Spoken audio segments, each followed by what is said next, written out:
Okay, let's do some damn shit. Welcome to Apologia, where a former Christian takes a look at the claims of Street Christians. whore. And today we're joined by Dr. Robin Bates, Suck my expert in slut. the New Testament, and one of the speakers at the upcoming New Insights into the New Testament conference. That's question Next to digging. Jesus, Paul is the most important figure in the history of Christianity. He's widely understood by the general public, but also among many scholars, many of us. I'm Bart Ehrman, and I'd like to announce new insights into the New Testament of biblical prophecy for those who are not scholars. We have a fantastic lineup of 10 internationally known scholars, each of whom will be giving a lecture with Q&A to follow. Some of these talks will be presenting alternative understandings to Paul. That is, alternative us have long thought and even taught. Paul was not a monotheist, calling into question Paul's authentic letters. Paul maintained that a person is saved by their works. For Paul, Jesus wasn't the only figure to be exalted and glorified.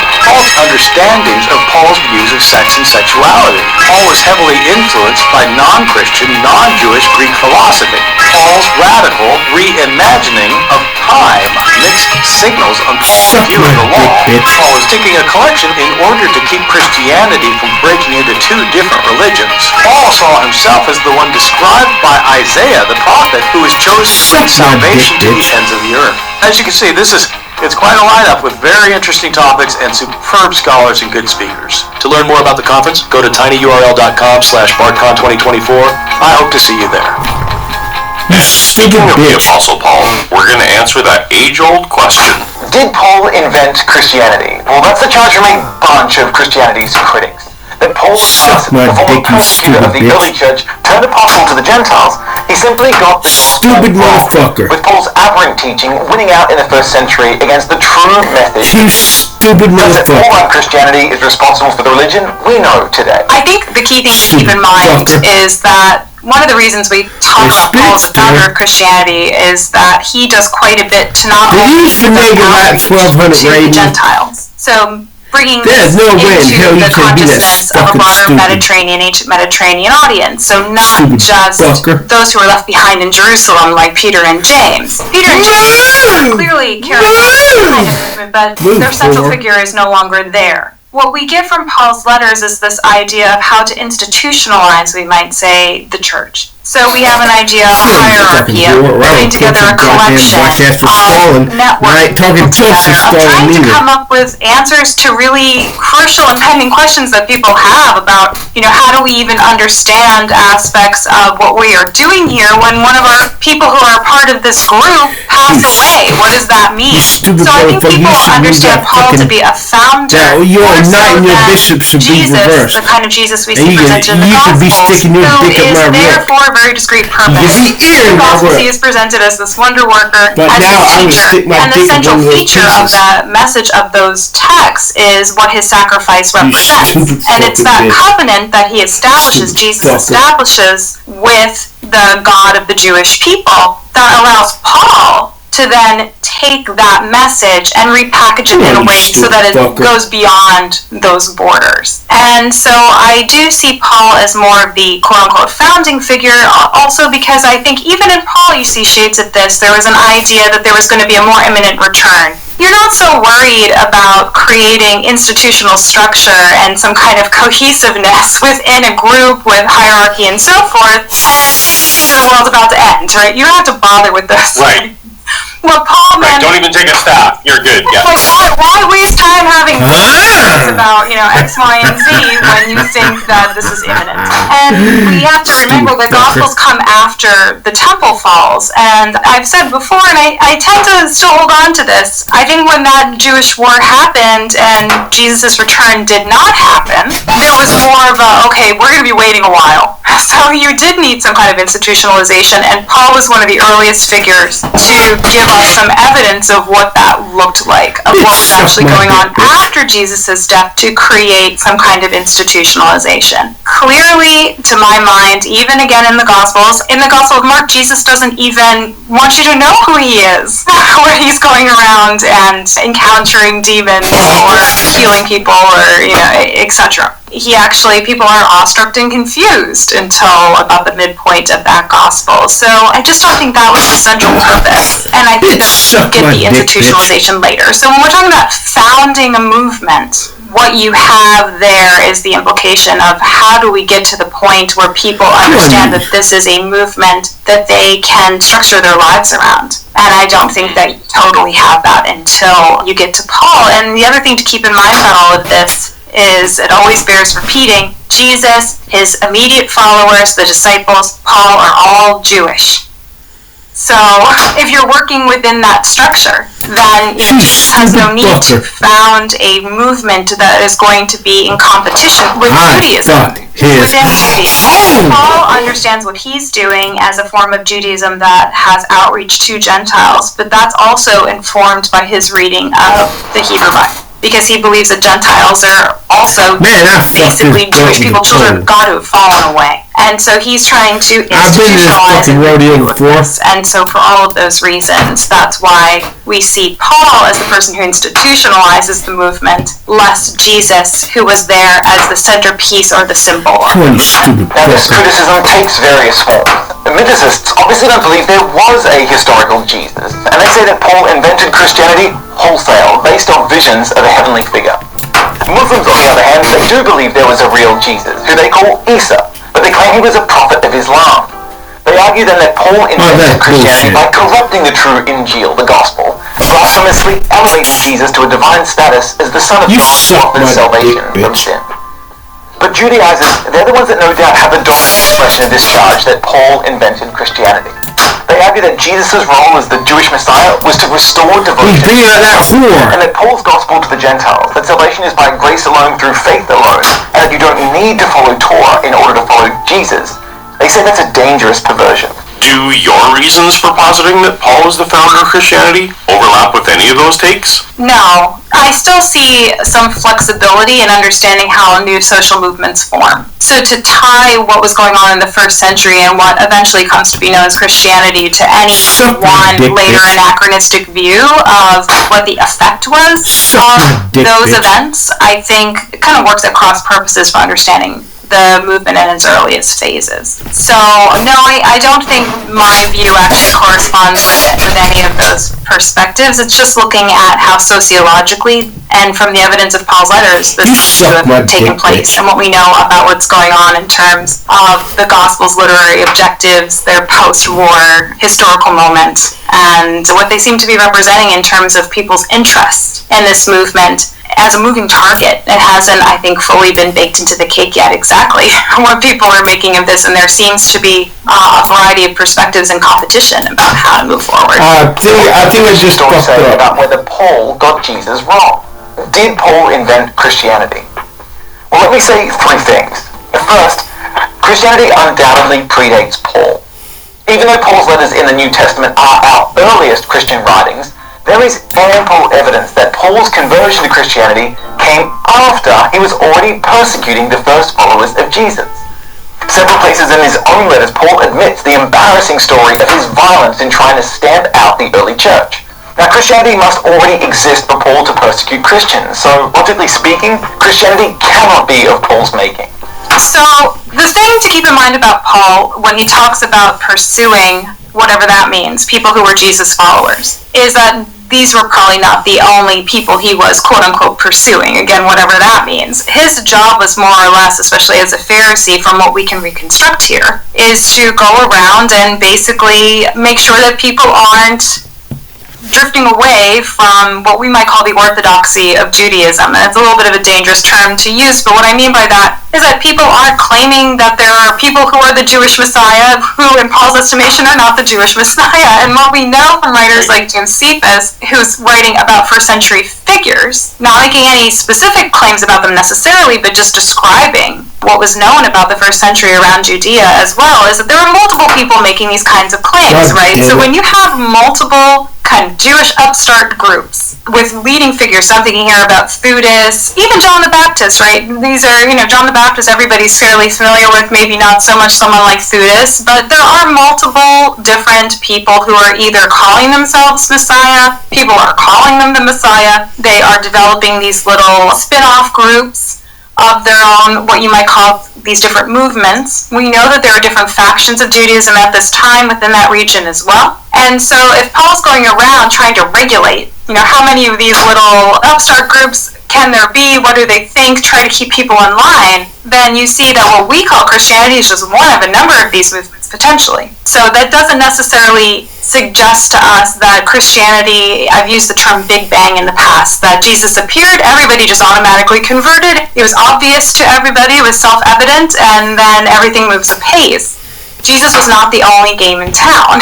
And so whatever Paul is doing, we don't necessarily have to think about this as exclusive to Christianity. Now, the key to Paul is that he doesn't care that much about what we call the historical Jesus. He just doesn't. If you read his letters, what he cares more about is his understanding of Christ, of the figure that he is claiming he has these post-resurrection appearances and conversations with, this Christ figure who was Jesus of Nazareth. And so I think if we keep that in mind as well, it complicates things quite a bit, because his version of what we might call Christianity is coming from a very, very different place than someone who's connected to the historical Jesus and what we might imagine that historical movement look like. We only have a little glimpse into what that movement looked like because of what Paul tells us about his interactions with James and Peter.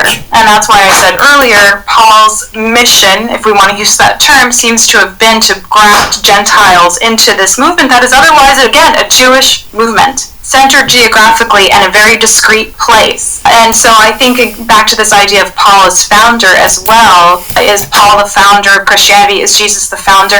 Neither of them, I think, are envisioning a religion separate from Judaism to tie it all back together. So when we put the label founder on Paul, when we invoke Acts of the Apostles as some kind of reliable history, that's saying more about us than the evidence. That's saying more about what we want this evidence to say than, not to repeat myself, but back to what I was saying before, than what we can extract about a new religious movement, about the sociological composition of that movement, how it gets institutionalized and grows. We put those labels on these people, but we have to try to meet them where they're at as much as we possibly can, and that includes recognizing that Christianity as such does not exist for these people.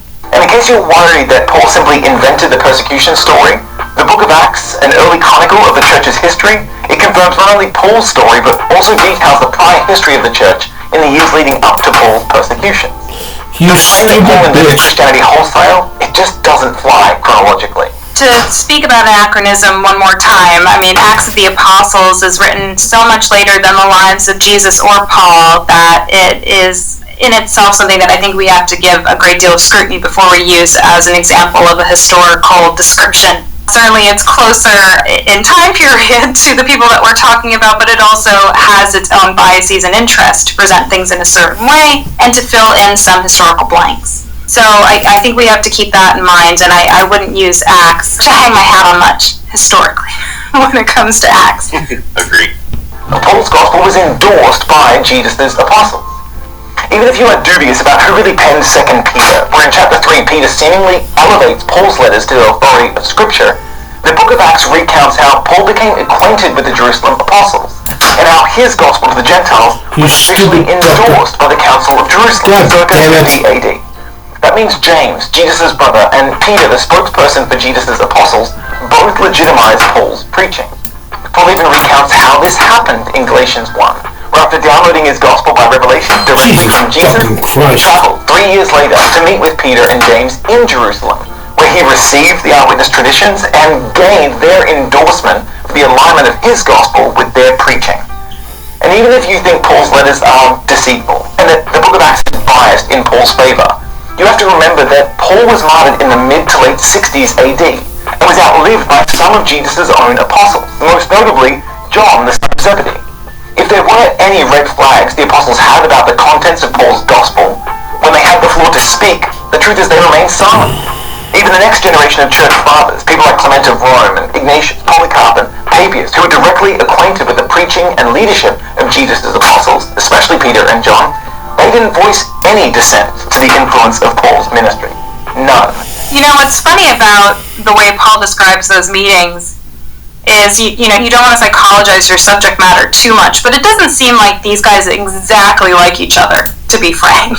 And I say not to psychologize, but let me just psychologize for a minute for the sake of argument. But it almost sounds like James and Peter are like, whatever, Paul, just do whatever you want. Get out of here.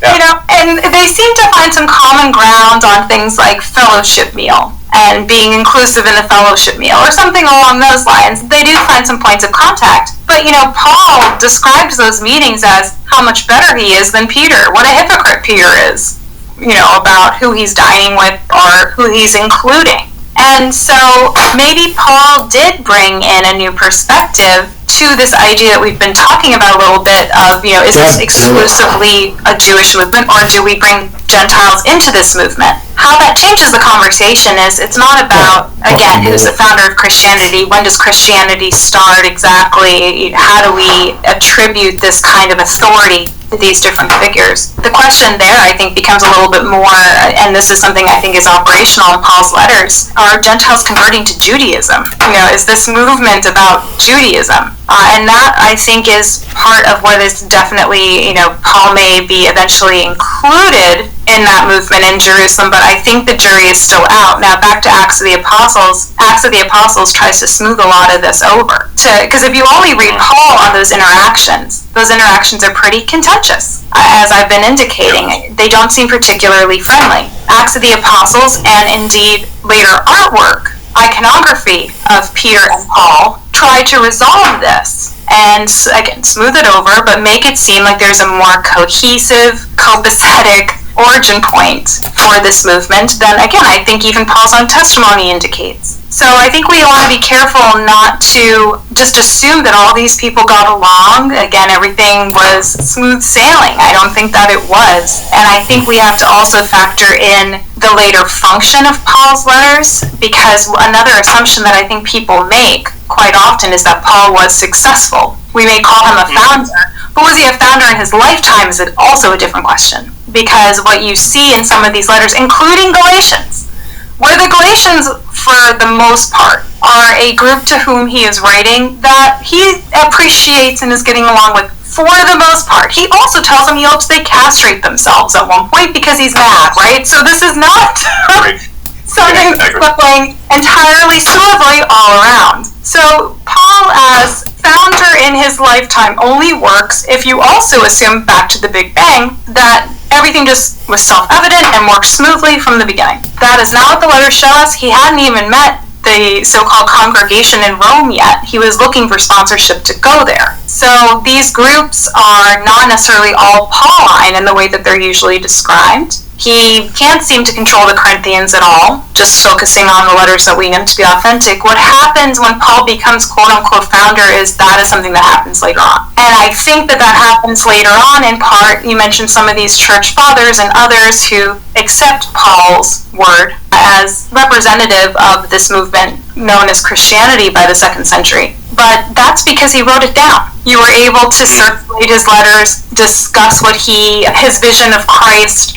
discuss his ideas about how the Spirit works in human action, about the expectation of Christ's return, about the grafting in of Gentiles, about all of those things that are major issues as this movement gains its feet. But because he wrote it down, it's something that can be discussed and exchanged among these other guys who know how to read and write. Because otherwise, what's going on directly on the ground, the reason I can't say too much about what James, Peter thought, did John live, like all of these questions, the reason they're open questions is because they left nothing behind for us. And so we only have Paul's letters to go on. And that's the other reason that we have to take seriously this claim that Paul is the founder. He is literally the first one who wrote anything down that created some kind of foundation for discussion, for institutionalization and growth. Which leads to third, Paul is surprisingly aligned with Jesus' teaching.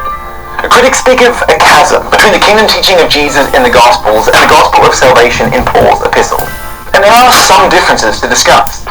But in his book, Did St. Paul Get Jesus Right?, Oxford scholar David Wenham catalogues how often Paul draws directly from Jesus' teachings.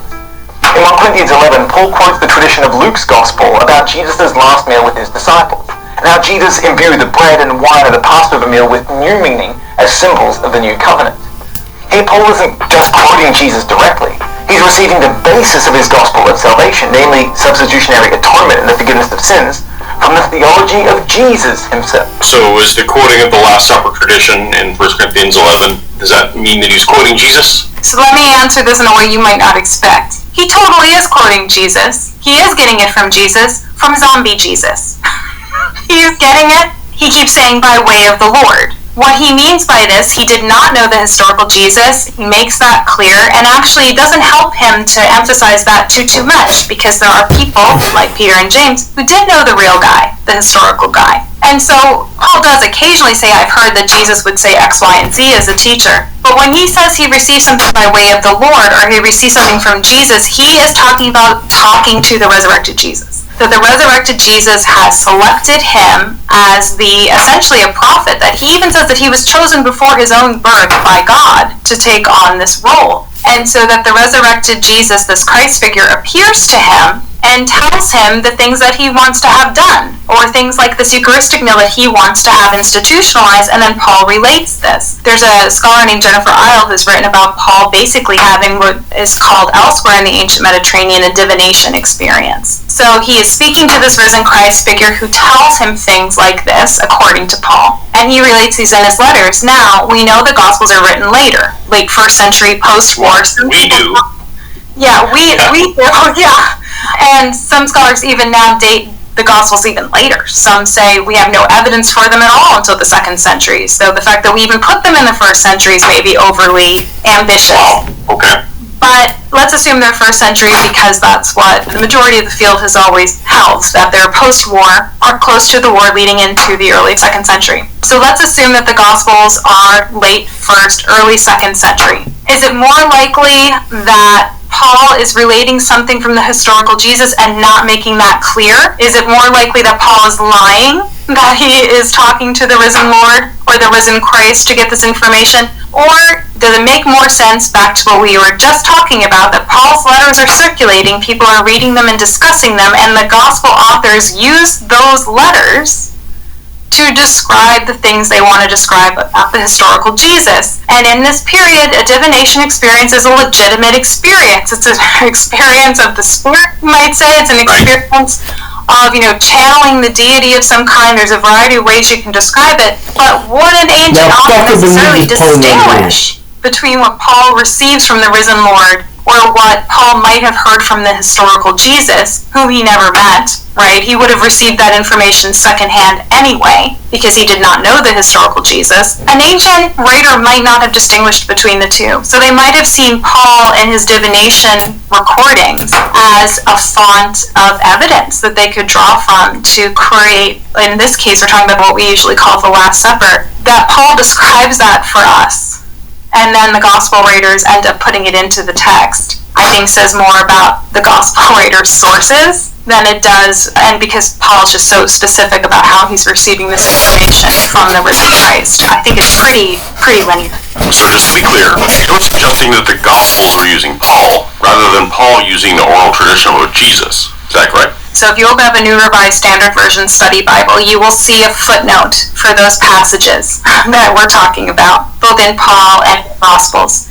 And it will tell you, more or less, this is a paraphrase, how odd that this is in both Paul and the Gospels. It must have been an oral tradition that somehow made it to Paul, but then also made it to the Gospels, and so therefore you're seeing it in two different tracks from the same Genesis, from the same historical point. When, again, it makes far more sense, and again, Paul is just so specific. Paul is very direct. I received this information by the Lord. Here's what he told me he did at that last meal. Paul's unequivocal about it. So the idea that we are now going to fight against Paul's own testimony to say this must be an oral tradition that he got from Jesus, I'll say what I said before, which is that's more about what we want the evidence to say because of our own questions and hang-ups than what is actually in the text, because Paul tells us exactly where he tells us where he got it from. So yeah, I tend to think that Paul tells us where he got it from. He got it from the risen Lord. He describes it, that you find it a generation later in a story being written about Jesus in the gospel writers who likely had access to the letters of Paul. That makes a lot more sense to me. In 1 Corinthians 15, Paul is expressly interested in the historical nature of the resurrection of Jesus and its implications.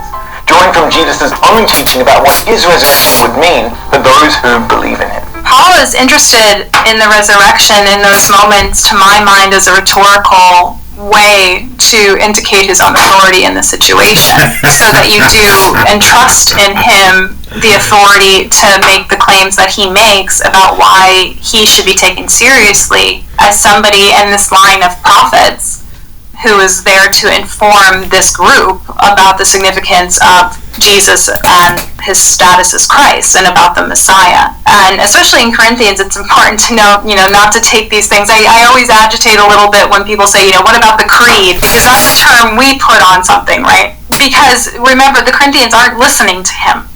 He's very angry at the and trying to assert himself. So when he does this kind of thing, it's not in a vacuum. We may take some of these passages out and put them in a vacuum because they mean something to us separately. But I would want to think about why it's important for him to make these kinds of statements that interject himself into the trajectory that he is describing, and shows that he is part of the arc of history that he is trying to convince these Gentiles they can be a part of.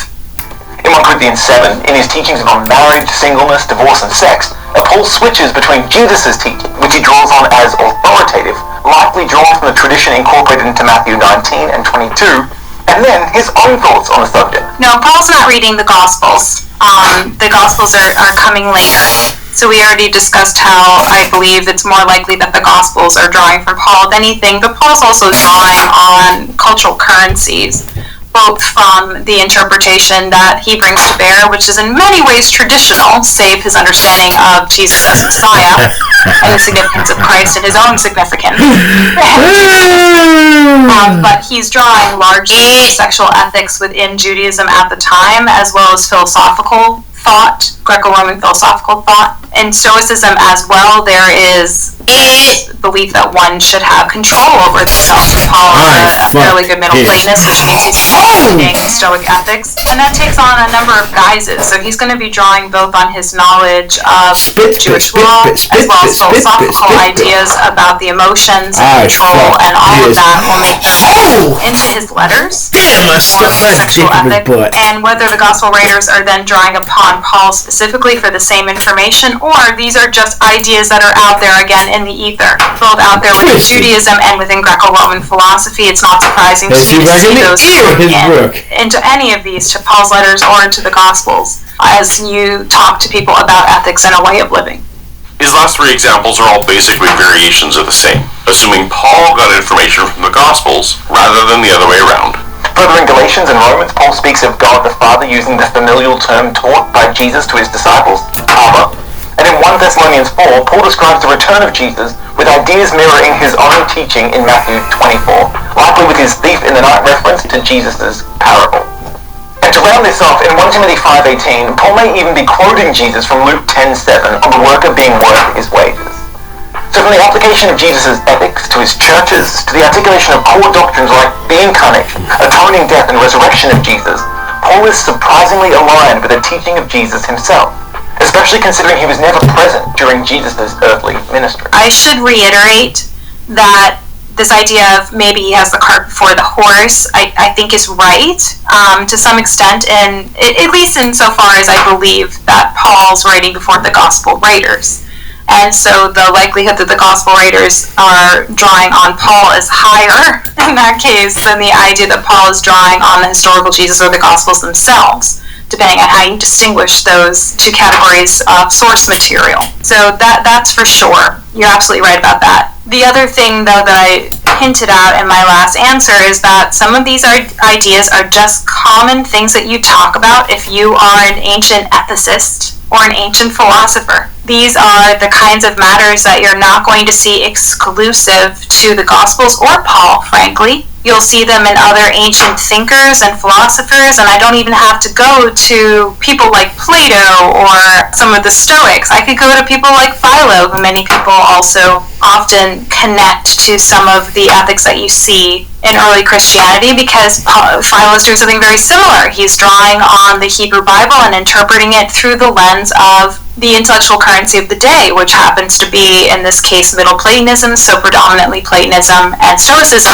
People are also really interested in the Cynics and the Epicureans. There are other philosophical groups out there who are all doing similar things or having similar kinds of conversations. There's variations on those conversations. But to even put together a text like the Gospels, or to try to figure out what are the things that most commonly going to be the things that someone who is a teacher type in the ancient world, which Jesus was, he's portrayed as a teacher. What are the kind of philosophical ideas that a teacher is going to bring to bear in any kind of accounting of their activity? And so I find it not surprising at all that you're going to find discussions of things like, again, sexual ethics or other matters, both in what Paul has to say, because he is a good Middle Platonist, as well as a Pharisee, which is something I'll be talking about at Ehrman's conference, because I'll be talking about Paul as a philosopher. Because in many ways, I think unless you understand, especially if you read him in the Greek, if you don't understand how he's engaging with philosophical lines of thought, you might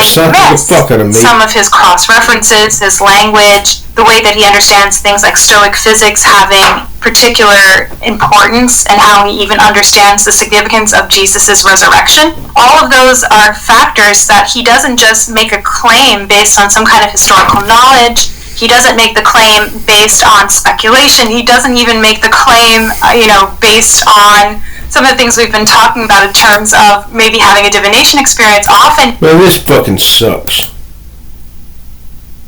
Zeno, who says that they think it says your epistemology is flawed, and they can explain why theirs is correct.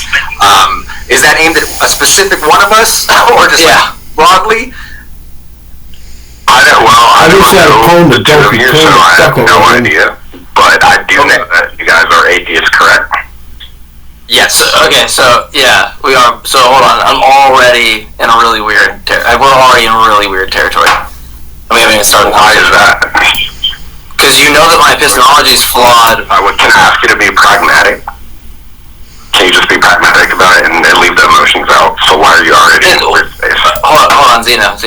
This isn't. I'm not trying to be offensive in any way. I'm just saying it's a rocky territory when the claim is that our epistemology is flawed, but you don't know what my epistemology is, right? It seems like a pretty normal thing, right? To object with. But go ahead. I'll let you go ahead. I just think that's important. Well, the only reason I say your epistemology is flawed is because you're an atheist. And the thing is, I used to be atheist as well. So let me just jump right into it. Don't you agree we need to define our terms before we start? Like, what is a god? That's exactly why I raised the flag there, precisely. Because we should define what my epistemology is before you make claims about it, right? So I think we're on a par here. And really quickly, before you keep going, Zeno, just like so what this show is about is people call in, they talk about what they believe and why. So when somebody calls and says they used to be an atheist and now they're not, I immediately want to just steer this conversation to beginning with what convinced you that a god is? What convinced me was, one day I was hitting the bowl in the bathroom, dude, and I was sitting there thinking, so everything has a beginning. Everything, and I'm a programmer, by the way, and this also got me the jumping out as an atheist position. I jumped out of it because of programming and just thinking that everything has a beginning. So name me one thing around you. I mean, the table you're sitting at, if you're sitting at a table, everything around you is created. I want you to look at your fingers. You're not even responsible for your fingers or your fingernails. Yeah. So the claim is that everything is created. Is that's your wait before we go into before we go into that, I just have to define what a god is, so you know where I come from. So to me, the definition of a god, because if you ask 10 different people, you'll get 10 different answers. The definition of a god is basically the beginning, like the singular of why everything exists. So it doesn't have to be a bearded man in the sky. It's the singular. Hold on, Zeno. Can I ask you a question though? Because terms matter, right? Clearly, like an atheist that just takes to some singularity there is just going to disagree with you if that's all it is. So I'm wondering, like, clearly there's going to be some intentional. Donkey Kong. No, why? Okay, then we're going to waste a bunch of time You stupid talking about motherfucker. something that you semantically call God if it's absent intended creation. Because I don't care about an input-output. It's on par with some naturalistic input-output perspective of a singularity, right? We won't be talking about the same thing, and we'll waste a lot of each other's time. Talking about whether you care or not? I'm talking about, look, this... I didn't think the conversation was about what you cared about. Yeah, well, if you're talking about something that's... Look, hold on, Zeno. If you're talking about something and you're going to just admit, and I might be steering this further than I should, I just want to make sure. If you're just going to define it with those properties, a naturalist is not, or an atheist, is not going to disagree with that, and so we're not going to really make much progress, because the semantic battle there is like, we're pretty much talking about the same thing, but you would be labeling it God, which would confuse and obfuscate a lot of the conversation. Now that we've identified, right, that potentially what you're talking about is something without a mind, then me and Kenneth probably won't disagree with you, right? Now, fucking take this. I hear you. I don't come on here to try to entertain and try to WWE it up. So what you're talking about, I'm not trying to obfuscate. I'm literally saying that is what I believe that God is. And if we were playing chess, I think you got checkmated. So you have to admit that my God does exist. Yes. And that's fine. No. Okay, I don't care about what grunt you use to label the thing that someone else also believes in. Like, look, like the fact that like it's just look. I'm gonna show you why that's really bad reasoning, right? Because like if I just because a lot of what you said at the beginning there had to do with contingency. Okay, so you had to do with there's things that yes, precisely. So hold on, let me at least get through the threat. So when we talk about something that's dependent upon something else, right, you're going to lead this back to there needs to be a necessary thing, right? That's fine. You can run that argument, say there must be this necessary item, X, that gives way to all contingent things, P or whatever. That's fine. But if you just tell me that the necessary thing that you lead it down to has no intentional thoughts or minds, there's a lot of atheist philosophers, like Graham Oppie and people out there that are very similar position. They're atheists. They think God does not exist. So to say that like you checkmated, which by the way, that's not what these conversations are about. They're not about one-upping. They're about a dialectic at which we can come to an agreement, right? So that's not what it's about. But when you make that statement, that person's just going to go, look, you're labeling something God, then I'm labeling the antithesis of that, right? So how much progress do you need to make if now we're just in a semantic battle about fucking grunts that we make with our stupid mouths, right? That seems really, really, really not productive from my perspective, and I think other people would agree. Alright, I hear you. That's your perspective. I've had many conversations with Matt Dillahunty. I just got off of Talk Heathen. We've made tons of progress. Well, not with Matt Dillahunty because he's a narcissist. But the thing is with Talk Heathen, we've made tons of progress. So the thing is, what I want you to take this as is, look, what I'm defining God as is what I see it as. Who are you to tell me that it's not? Just like if you ask 10 different people, they'll ask. Yeah, because it's mind dependent. I can tell you really easily. Mind dependent definitions is not what's real. It's that simple. Just because you think it in your head and you define it that way is not mind independent. The difference is that what is actually the God thing, when you label some other thing in your head that way, that's just your subjective opinion. I'll elucidate why it's real, but I'll let Kenneth go on. Mike didn't jump in and say that there is no cause. He's sort of giving you all of the enough rope to hang yourself with this argument you're making. He's asking you, how do you demonstrate that the cause is God? He's asking you, how do you get from cause to God? Fine. Well, more importantly, if you define your God as the same thing as me, right, which is like some necessary thing, I don't call that God, and the only thing left on the table is some dumb semantic battle about words. Yeah, not interested. Mike's not interested in that. I'd move on to another call. Mike is literally just trying to set this up so that a conversation is possible. I understand that, and let's make a conversation possible. So let's go from a different approach. No, let's not go from a different approach. Let's stick with what you put on the table and explain how you get from cause to God. Wait, I'm sorry. We're not going to go in a different direction. Well, is it minded? On the table. You're going from you're saying you're in the bathroom, you're hitting the bowl, you're thinking about everything that you observe has a cause. Therefore, there must be some ultimate cause, and you're calling that God. Is that a fair representation of what you put on the table? Now that's what you presented was very good, and I think we could move from that. So I would agree with everything except ultimate. So okay, very different from my position is very different from most positions where God is ultimate and omnipotent. I'm not the one to say God is omnipotent and ultimate, but however, God is still the reason why, like, we have, like, gravity, time. Zeno. Wait. So you put that out there. Okay, so you're saying that there's this thing that is responsible for a number of what we could call like attributes of reality. Now, demonstrate that that's true. Alright. So, we can reduce things to absurdity.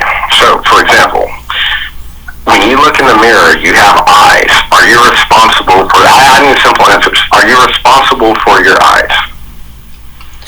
I am not responsible for my eyes. Okay, keep going. Okay, so are you responsible for the cells in your body? Again, no. Reductio ad absurdum. Okay, so you're... I don't think you know. You're not, and it doesn't seem like you know what you're talking about. Can I plant just one thing real fast? Is that we've already granted all this, right? So this is the issue I'm having. I don't have to go through that. Oh, Zeno, hold on. Look, the only thing I care about. We can make this really easy. The only thing I care about. Do you think that thing that all this leads you to has intentions in mind or not? Yes or no?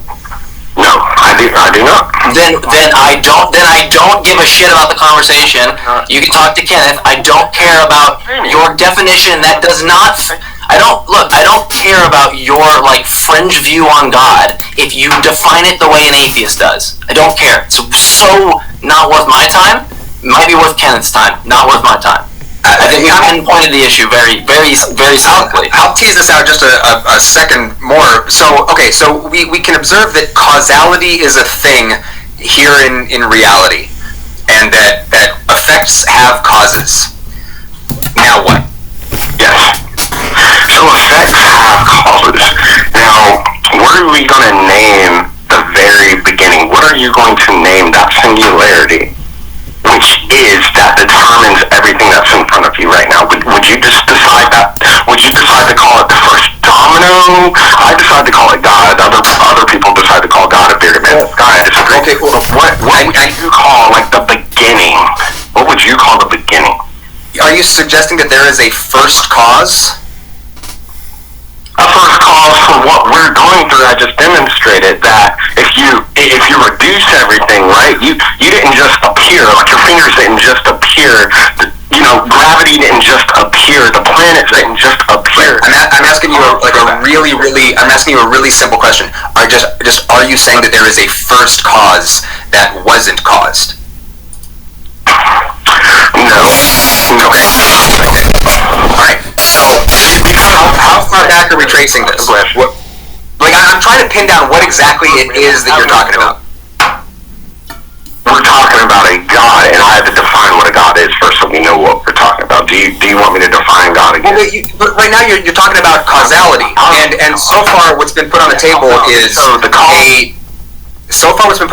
thing that causes all other things, but that it doesn't have a mind or intention. That's God. No, it doesn't have to have a mind or intention. That's what you can't checkmate me there, because it doesn't have to have a mind. No. Okay, listen. Let's no meaningful distinction. Perfectly clear here. So I'm not trying to checkmate you, dude. There's no. This isn't a competition. There's no element of. Dude, okay, listen. You're gonna have to stop talking over us when we're trying to have a conversation with you, okay? And we're gonna try to do the same courtesy with you. So This isn't some ego-driven thing. We're not here on the show trying to just own theists or people. We're trying to get like Mike said. We're trying to get closer to true conclusions. All right, we're trying to engage in a process by which we can believe as many true things and as few false things as possible. All right, that's what this show is about. Okay, so if you start talking about some great cause that caused all other things, that doesn't have a mind or intention, and I'm just trying to whittle down to what are you talking about, and then it's going to become a game of how do you demonstrate that this thing exists. And worse than that, Zeno, what you're positing, Zeno, right? When you give these things and you remove these attributes of intentionality right? And desires, hopes, mental states, minds, that type of a thing, right? It's on a par with some cosmological model that is not using God, right? Whether it has an actual infinity, whether it doesn't, it's no different, right? You would just actually have to, instead of just asserting it, actually make some novel predictions in the future at which we could test it, because you're giving just a naturalist theory of how the world works based on causality. That is so uninteresting if you want to put that up as God, because no scientist who is using these models to come to, hey, I'm looking at the world and I'm funneling this back to the singularity is going to go, oh, that thing's just fucking called God. Because now there's no meaningful conversation between an atheist and a theist if you're just going to obfuscate the conversation by just taking P and not P in the conversation and combining them as P. It's so it's the definition of obfuscating what the actual meaningful distinction is between a theist and an atheist. Like, to me, it's boggling my mind that you would think propping up something that's on par with a naturalist theory on how the world works somehow elucidates to God. I don't know how that works. Yeah, and if you were to look at like the literature in cosmology and in physics, you're not gonna find people who really know what they're talking about with this stuff going, God did it. Or exactly what Mike said. They're not going to label things as a god, because that's sort of a conversation ender when it comes to our understanding of what we're actually talking about. Well, can I get a chance to respond? Because yeah, of course. Sure. Sure. Okay. So all I'm saying here is that it doesn't make for an interesting conversation, and I'm here to talk about truth. I'm not here to talk about what's interesting. I do find it incredibly boring. I don't believe God has intention. I don't believe God has a mind. I know that's outside of our scope of reality, but we have to accept there are things in this world. I don't think you know that. I don't think you know that. I think you're pulling that out of your ass. So listen, since you reminded us that you're here to talk about truth and how our epistemology is flawed, why don't we just touch on that real quick, and then we can move on to some other callers. So yeah, let us know how our epistemology is flawed. Well, for starters, your co-host here is saying that it's not going to make for an interesting conversation. That's a part of his. Stop with the preamble stuff. Just make your case. Just make your case. You called to talk about our epistemology is flawed. Put it out there. Go for it. Why are you? Look, this conversation just went smoother on the other show, Skeptic. I don't give a shit where it went smoother. I'm telling you, this is your opportunity to make your case. If you want to talk about how our epistemology is flawed, now's your chance to do it. So red herring to your position that our yeah, let's not even go down that road. Just go ahead and make your case. Our epistemology is flawed. Go. I can't even get a word out. Just have some patience. It's okay, dude. So go. I'm just simply telling you, and I understand you disagree with what I think God is, because most of the answers you get about God is this is your last opportunity. This is your last opportunity to talk about our epistemology. This is still a preamble. Just tell us what it is. Yeah, this is it. Right. This is your moment. All right. You can talk about our epistemology being flawed, or we're gonna move on. All right. Go for it. In trouble with it. You guys are having trouble with the first cause. The first cause is God. There's causality. I grant. This has nothing to do with our epistemology. We're because it's become very clear that the conversation about first causes and all that stuff isn't going anywhere. So this is your opportunity to tell us how our epistemology is flawed, or we're going to move on. Yeah, and Zeno, mind you, tell me what school of thought that I take. Am I an empiricist? Am I a rationalist? Am I a pragmatist? Tell me what school of thought and epistemology I take. Because if we're going to go to,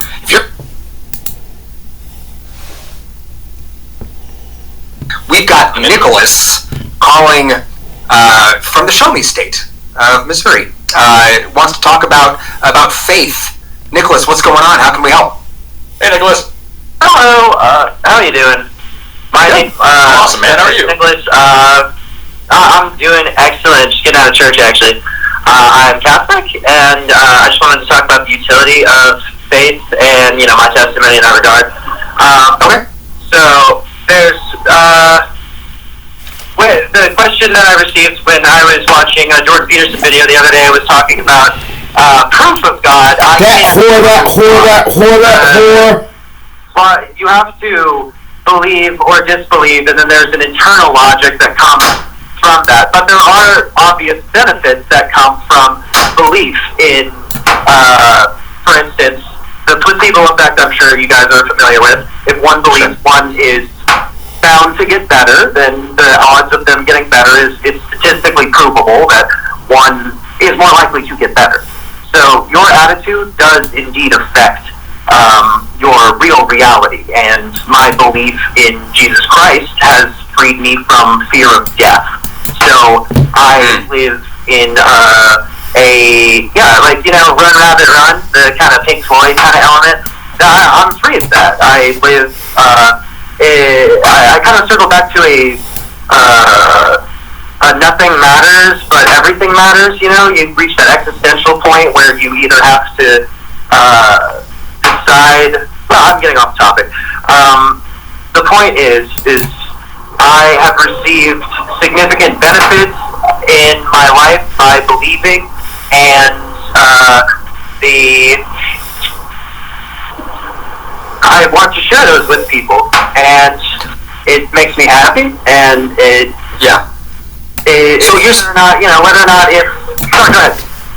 So here's where my pushback would be, and thank you for calling in, and I want to push back respectfully here, because I would not argue ever that belief is a powerful thing, that belief is certainly a useful thing.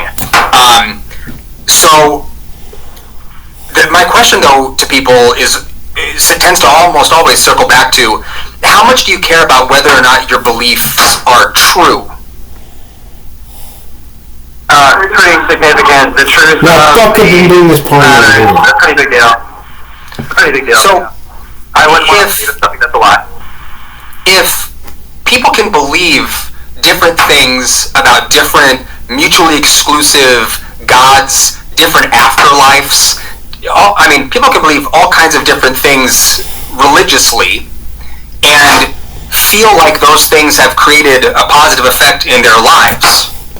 Would you agree? Yeah. So what happens though, say somebody believes that the best thing that they could do with their time would be to make sure that women couldn't get access to health care, or that children should not be taught science in schools, or that going into a crowded marketplace and blowing themselves up is going to make God super duper happy and give their life lots of meaning and purpose. Does it matter? And here's what I'm about to make with you is that there's sort of a cumulative effect to believing things for utilitarian reasons, not because they're true, that can get our species in trouble. Does that make sense?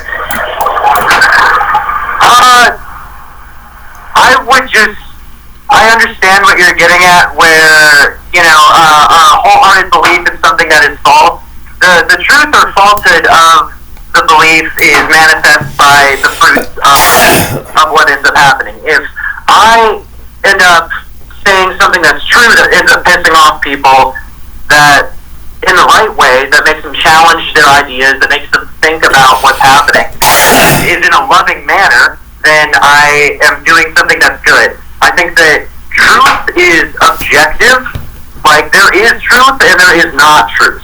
I think that science is a method by which one can discover God's plan, but if one isn't looking for God's plan in the first place, you wouldn't know what to find. If you don't have a serious idea of God in your head, then you aren't really struggling with the idea. If you can't suspend your disbelief long enough to have an idea of God, then you don't actualize it. You understand? There's not That last part you lost me. You're dismissing it. Yeah, you've said three distinct things that I have issues with. And like the first thing, you said this belief is useful to you, that it's freed you from your fear of death, and therefore it has some, because it's useful, it must be true or good in some way. And I don't buy into that. I think that's what Kenneth was just getting at, is that you can believe not true things that are useful, but then also not true, or you can believe horrible things and still have effects from them. that was the second thing that you said just a minute ago. You said that the results of your belief speak to how true it is. That no, I very much disagree. Is you can believe something that isn't true and still act on those not true beliefs and still have results from it, and it's still not a true thing. And now, I think the key here is at the very beginning you referenced the placebo effect, and I think you hit the nail on the head right there. A placebo is something that isn't real. It's a sugar pill. It doesn't have what you think it has, right? A placebo is a lie. No. Now, fuck it, Not right provable here. are two different things. I can't prove that the sun is going to come up tomorrow. I know that's a false argument. But how about I can't prove I think where you're coming from. going to get better, but my faith that it will has given me something to hold on to, right? And what I would throw at you is, and this, what I would want to challenge you with, and this is not, I'm not just being a jerk here, this is the truth. I am very staunchly anti-theist, and my philosophy is different than a lot of other people. The schools of philosophy that I enjoy are different, and those things have also rid me of a fear of death. I do not fear death, and atheism is actually a part of that. So that was the first example you brought up. Does that make my belief that there isn't a God as justified as your belief that there is one, because utility is all we're talking about? I just want to. I think I missed your point. I think.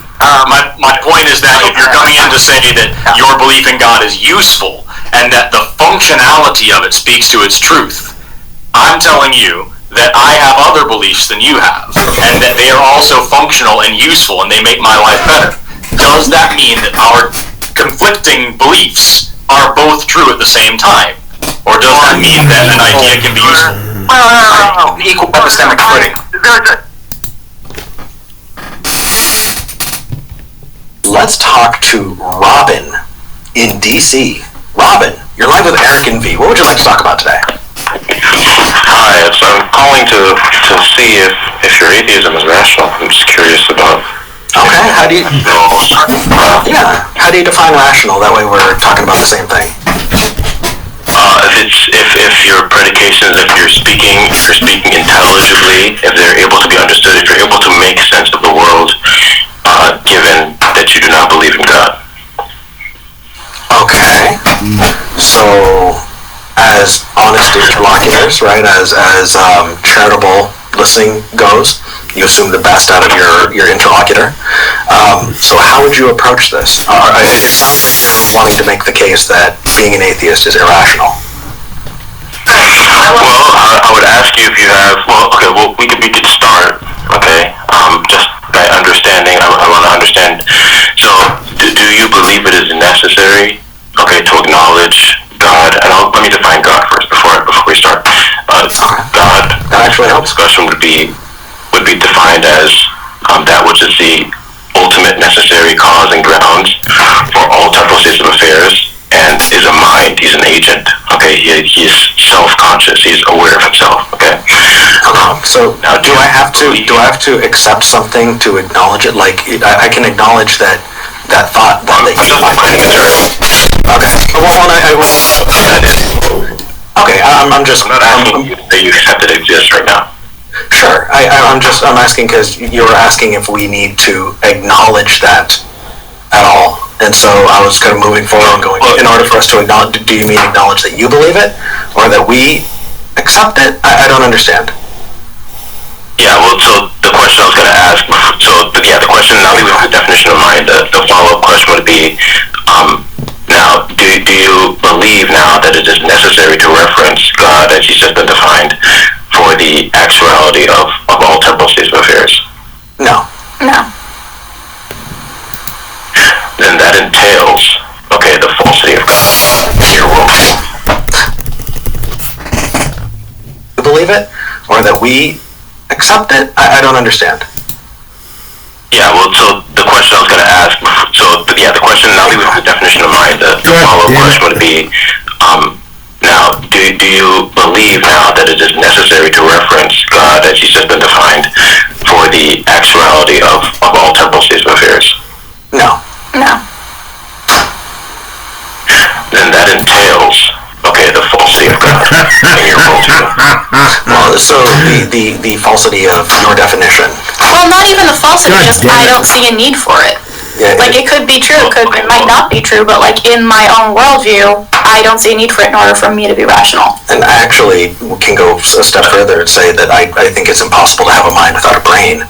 And so unless you can point to a temporal body that God is inhabiting, then I would say that I stop accepting that when you tell me that a mind exists without a brain. God damn it. Okay. See what I mean? Because two things. We can address the mind brain thing. We can address that in a second, but I want to address the main thing that both of you guys kind of responded to. The entailment. As he's been defined. God cannot exist in a world where facts can be invoked. Independent of him. The worldview that you now have made clear is that facts stand independent of God, and God does exist in such a world that he's been defined. I got you. That's circular. This discussion. Robin, that's a circular argument. Logical entailment. Robin, let me put it this way, right? I'm going to define Robin as the person who's on this call and who necessarily exists. And now, since I've defined you as having necessarily existing, then those things wouldn't click, right? It totally makes sense to go, based on that definition, Robin has to exist. Right, this is my problem with the entirety of the modal ontological argument, which is what sounds like you're saying. It sounds like you're referencing the modal ontological argument. Is that true? God being a necessary being, having to exist as a necessary part of this particular universe, as part of all universes, all of that. Yeah, well, I'm not defining such a being into existence. That's what the modal ontological argument does. It's a circular. It's a circular argument. I'm just explaining what I'm telling you. We're doing our best to understand you, and I'm glad we're having this back and forth, that we're listening and engaging with each other. That's good. I do agree with B, though. God damn it. Do you define God as necessarily existing? Not absolutely. In the discussions about worldview, whatever worldview you hold to, if you hold to an ultimate being or any sort of ultimate foundational, I'd be happy to talk about that. I just want to clarify what we were talking about first. We can move to that. God first, damn it. I want to ask: do you define God as necessarily existing in his? That's part of his character set. Okay. But let me. No, hold on. I really want to draw attention to this because you tripped there. I'm literally going to address that. That's what I was starting to address. That very issue. Oh, go ahead. A worldview. Yes. In a world, whatever worldview you hold to. First of all, I'm not asking you to accept that God exists. But whatever worldview you hold to, if you hold to something that is foundational, in order to have intelligibility, such a foundation will need to necessarily exist. So again, I don't care. Hold on. That does not answer the question. You said it would, and it didn't. Let's try this again. Now, let's shit right now. Robin, do you have a problem with me asking and V asking for clarification when we want it? Because if you do, if you got a problem with it, you can call another show. I was in the middle of clarifying, but go ahead. Okay. So, you said you define God, or in the definition, in the nature of God, it's necessarily existing, right? The definition of God is your definition. Okay, cool. By that definition, you have worked yourself into a circle, and it goes like this. Necessarily exists in this definition. Does God exist? Well, God necessarily exists in their definition. You're checking back on it as its own source to verify itself. It is a circular argument that makes no sense to us. No. There's a distinction that needs to be made here, One, defining a term. I'm not saying that God exists. I'm saying in a world where God exists, he would necessarily exist. Okay. God does not exist. He would not exist. Perfect. Yeah, it's not. Okay. It's mortal on its face. It is. In a world where a necessary God exists, a necessary God would exist. How is that not circular? In a world where an unnecessary God exists, an unnecessary God would exist. You're not making anything except for a claim that you think that this is a universe in which a God that meets your criteria exists. Therefore, that God exists because it meets your criteria. No, that's not. First of all, I haven't made a claim as to whether the God exists or not. No, in the definition, it's making the claim. That's the thing. It's built in. Do you not understand what necessary means in this context? By saying God is necessary, you are making the claim that God exists, at least in the worldview you're trying to tie us to. In possible universes, by saying it's necessary, you're saying that in all possible universes, God needs to exist in the same way that all circles need to be round in all possible universes. That's not at all what I'm saying, and I explained this already. Listen, in a world where God exists, he would exist necessarily. That doesn't necessarily follow, okay, that God does exist, okay? Let's try a different tack then, because I've got one more for you. Because whatever world Robin? you hold to, Robin. fundamental, in order for you to have intelligence, Robin? you need to exist necessarily. That doesn't... Okay. I hear you. I'm setting that down, and I'm going to pick up another piece of this. Is existence an attribute that you can give something? Like, I have curly hair. V has blue eyes. Those are attributes that you're using to describe us. Is there a difference between Eric having curly hair and Eric having curly hair that exists? Yeah, I mean, the existence is what I'm saying right now. It is not an attribute you can give something. Okay. No. Does that make sense? No, because I'm talking about necessity. Okay. You're talking about necessity in reference to existence. We're talking about existence, right?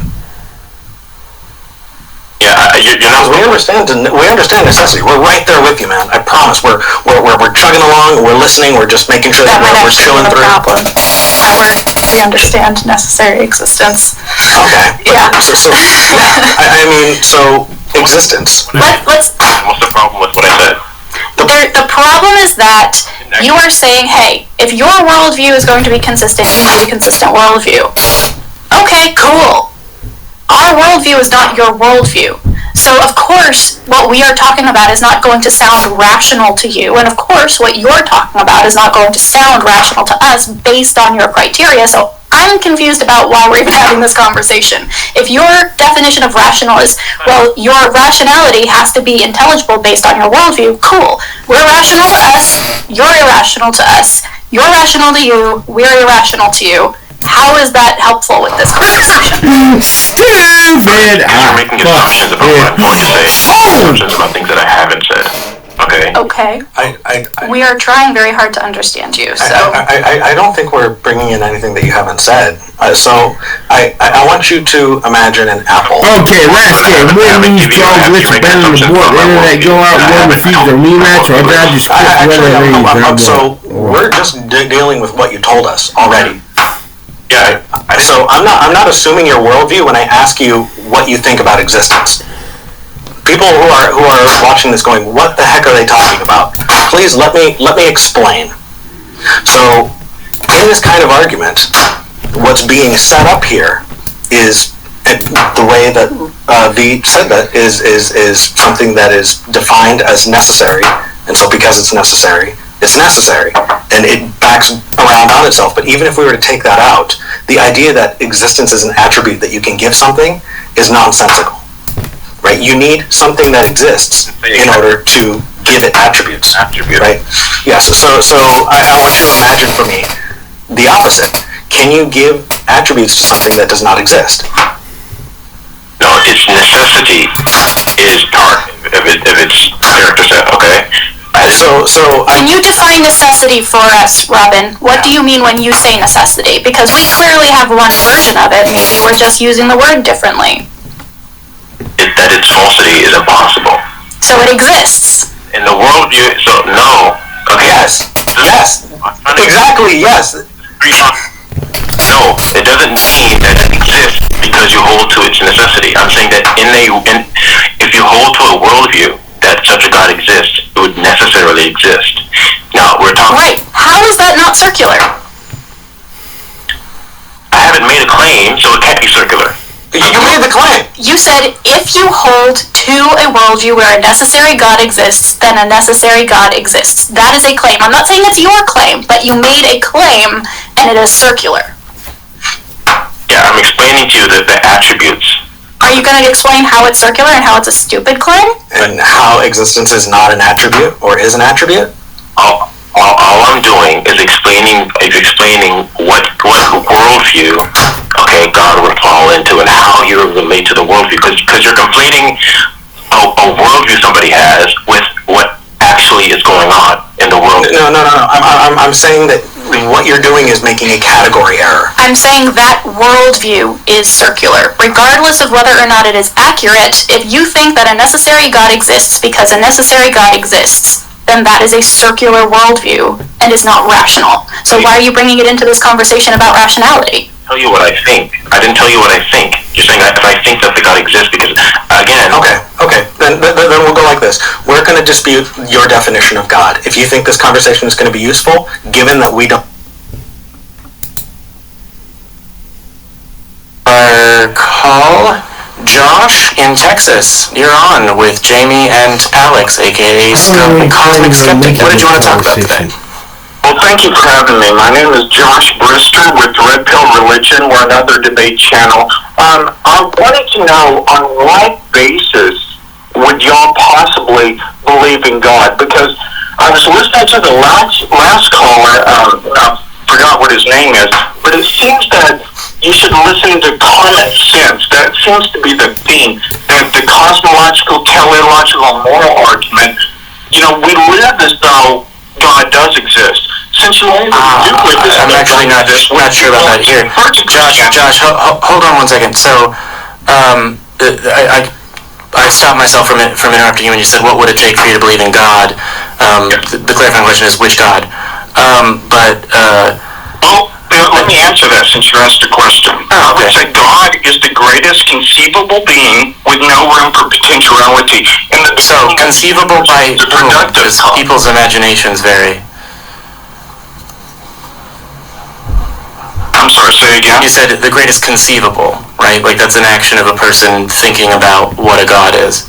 Like anything you could think of God, me specifically, or that would be God. Can I just jump in and say that I think existence is a predicate, so I don't think that the greatest conceivable being necessarily has to exist. Indeed, I'm not using it as a predicate. Alvin Flanagan's ontological argument, I'm not even using that ontological argument. Maximal existence would be, God would have to exist maximally since he would exist in all possible ways. Sorry, as far as I'm aware, existence is a binary quality.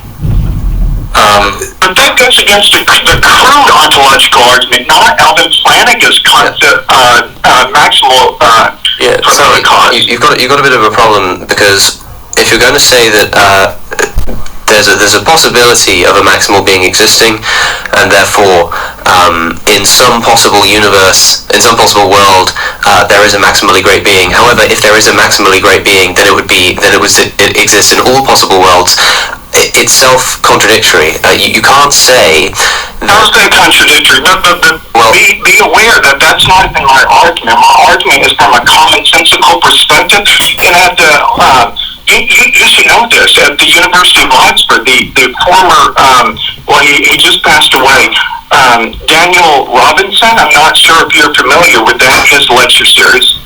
No, I'm not. No, but what did he say? He brings up Thomas Reid, the great Christian philosopher that went against David Hume and his skepticism towards the existence of God and miracles.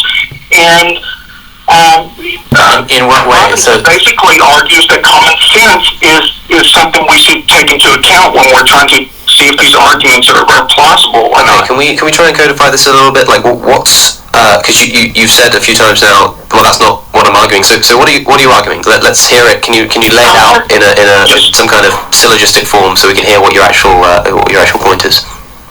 I'm saying that there's a cumulative case, and I piggybacked on the last caller, on cumulative case, why these arguments, for example, the cosmological, teleological, and moral argument, seem more plausible than their negations. So it seems to me that the wise person, the wise atheist, would no longer be an atheist, but be a theist. There's only a cumulative case if the individual components of that accumulate to make your case individually are sound.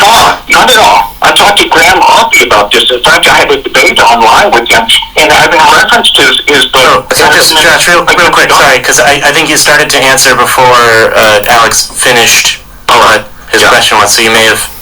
No, I think it's fine, but I will just mention, like, I don't particularly care who you've spoken to. I want to know what you think.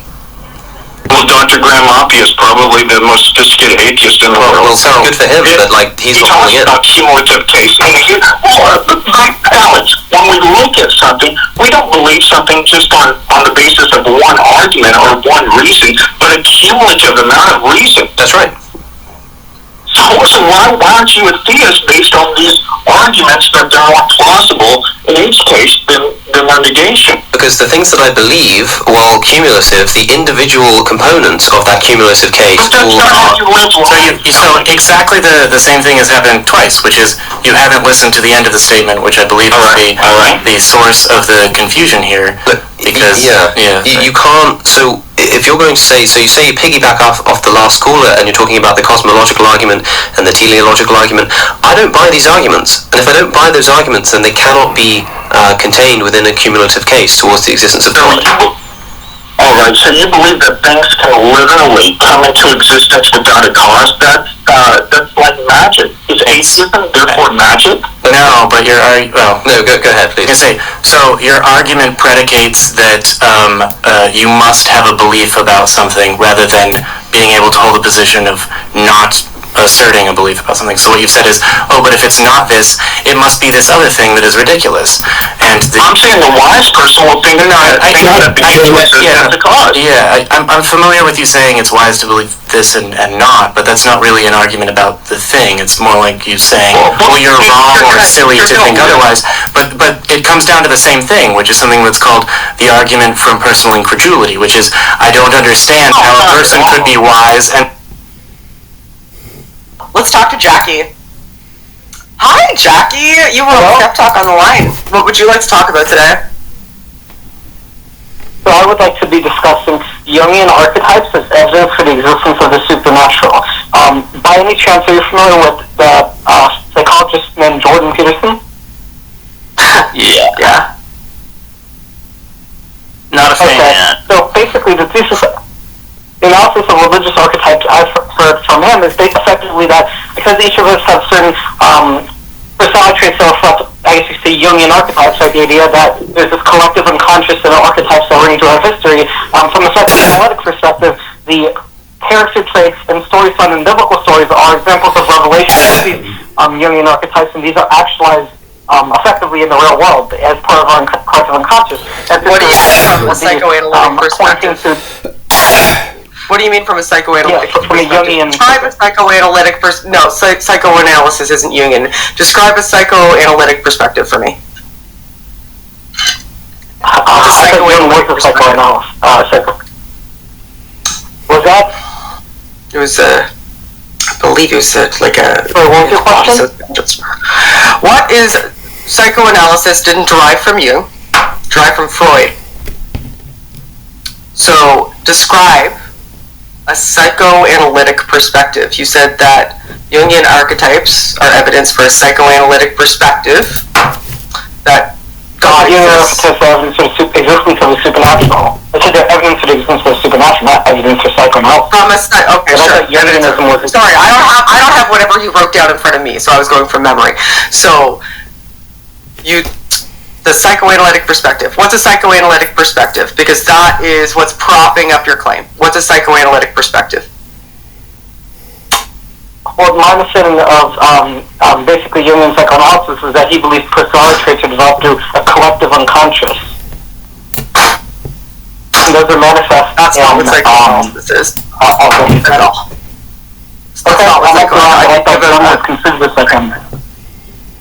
No, but either way, it doesn't matter what term we use. What I'm saying is, it doesn't matter.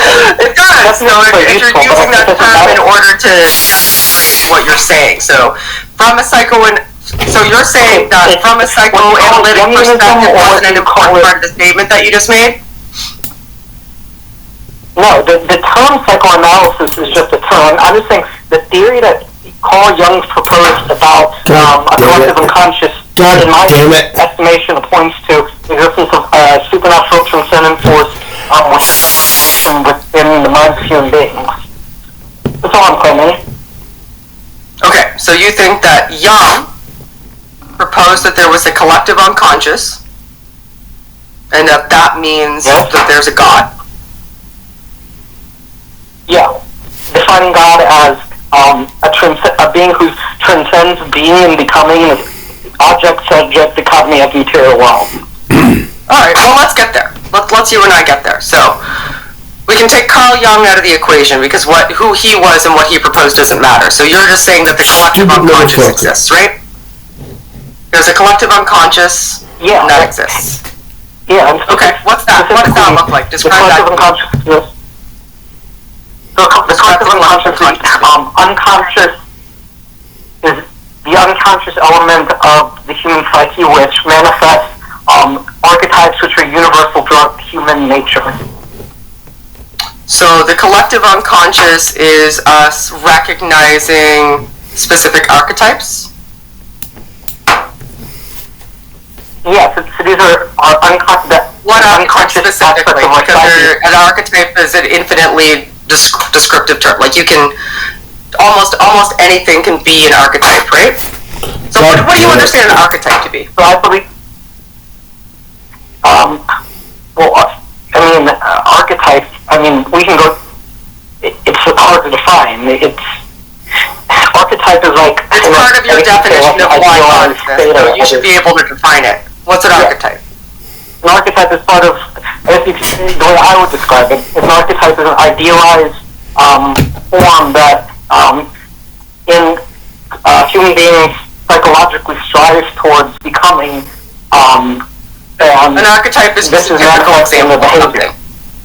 No, that's not what archetype means. An archetype is just a typical example of something. That's what archetype means. It means typical example. But I'm talking about specifically archetype in the. I'm talking about specifically archetype in the unconscious or the Jungian model. In the Jungian model, it means specific example. So when Jung is talking about archetypes, what do you think he's talking about? When Jung is saying that we recognize archetypes, what do you think he means? From a sociological perspective. I'm not. So there was a really interesting segment. So there was a. Emily. So there was a. So there was. With. A really interesting segment where the senior advisor for this group called Target Smart that compiles all voter registration data and just does like straight up data analytics is a Democratic aligned firm, but they're just looking at like data and hard numbers. They crunched the numbers about after the Biden dropout, and it is pretty stunning. Massive surge for Democrats in general, but specific groups of typically Dem-aligned voters are just like registering to vote like nobody's business. Let's take a listen to a little bit of that. We're tracking something really interesting going on right now. It's a surge in voter registration in key groups ahead of the November election. Among young black women, registration is up more than 175%. You heard that right. More than 175% in 13 states. That's compared to the same time in 2020. This, according to the data firm Target Smart.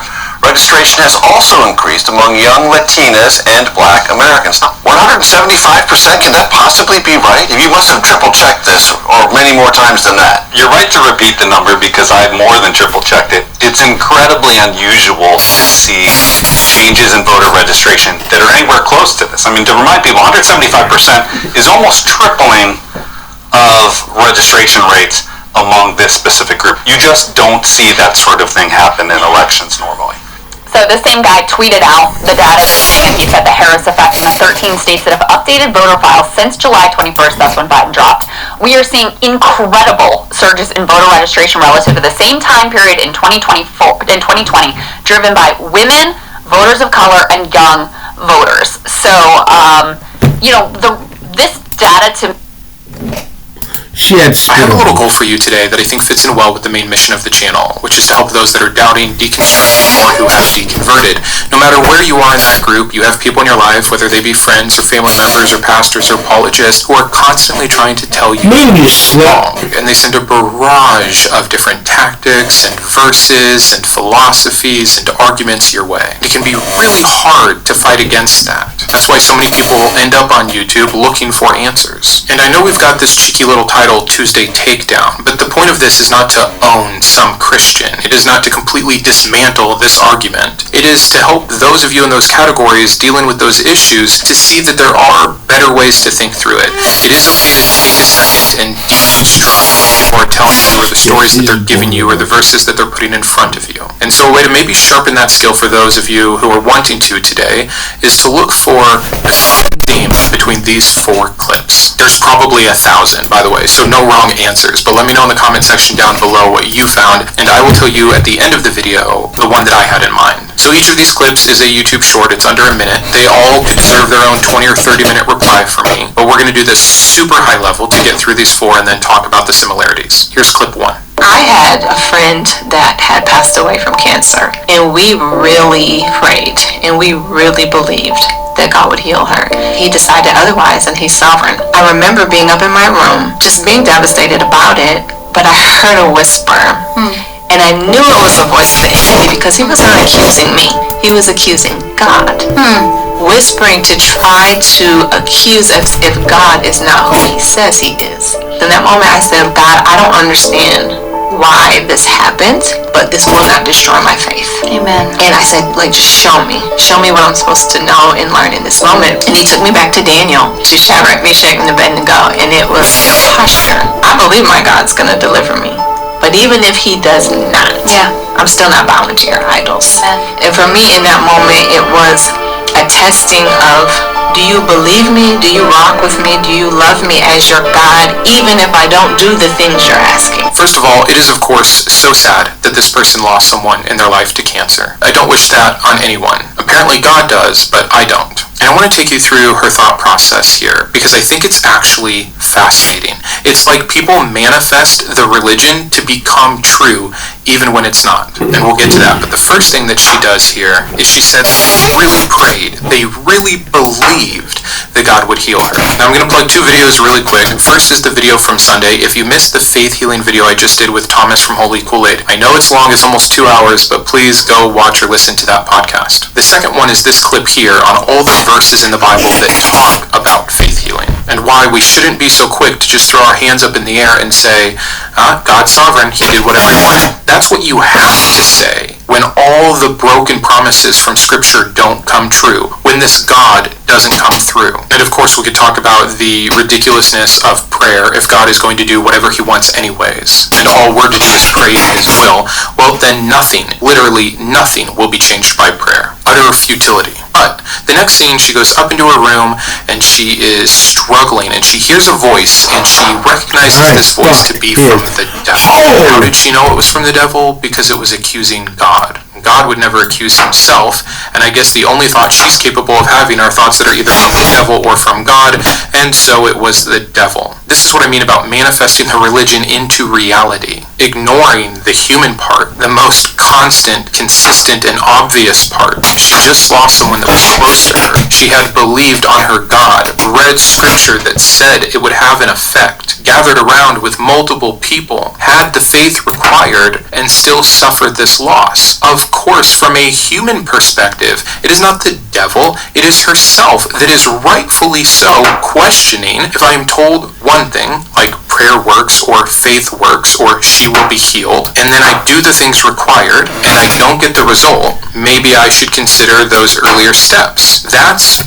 logical. That's rational. It's healthy. It's appropriate. But look what she had to do as a believer. She had to say, nope, that's wrong. That's from the devil. And so she turns to the Bible for reinforcement, even though she words it as God showed her. No, you opened up your Bible. I don't know what it was, but there's a very particular reason you ended up in Daniel. You either opened it and it fell there. You were already doing a Bible study on Daniel. You left your bookmark in Daniel. You Googled how to take comfort when someone dies. Someone listed this verse in Daniel. Anything other than God showed her these verses. So you have a God that will completely not act, not speak as your friend dies. But when it's you alone in your room fighting the thoughts that are coming from the devil, all of a sudden he is so involved he's going to give you chapter and verse. Does no one else see an issue with this? But she gets herself into the story of Shadrach, Meshach, and Abednego, and this is the fiery furnace, and it's the and if not. This used to be one of my favorite things. Right up there with the Lord gives and the Lord takes away. Both of these verses provide God an out.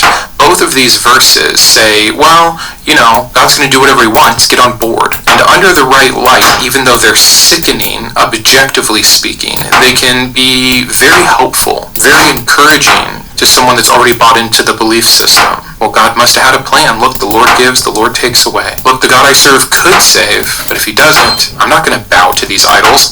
This Christian speak of bowing to these idols. What idol is she bowing to? She lost someone close to her and she is struggling. But no, she better pump up, read something from Daniel that means absolutely nothing near what she thinks it means, take it completely out of context, apply it to her particular situation and say, yep, nothing can destroy my faith. And at the end she says something very disgusting, that she came to realize it was a test. Are you with me? Do you rock with me? Do you love me? Am I your God? And I understand this is her trauma reaching out, trying to make sense of a horrific situation. I'm not blaming her.